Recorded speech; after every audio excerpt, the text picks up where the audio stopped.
isitokee kwako. Sasa hivi inabidi tuungane na tuwe na ujasiri wa hali ya juu kutengeneza vikundi. Halifichiki na hatuwezi kulificha hilo. Kwa sababu gani?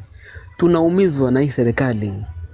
Haitaki kuachia nchi kwa kutaka. Imeshika nchi kwa mabavu. Hata wale wakubwa ambao ni wakuu wa dini hizo tofauti tofauti, Uislamu na Kristo, wamejaribu kuzungumza kwa hekima yao, Mungu aliyowajalia. Hawawasikii.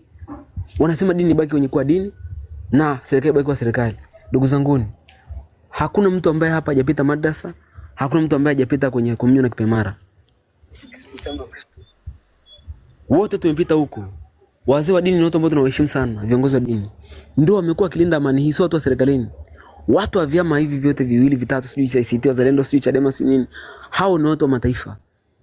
Watu wa kwanza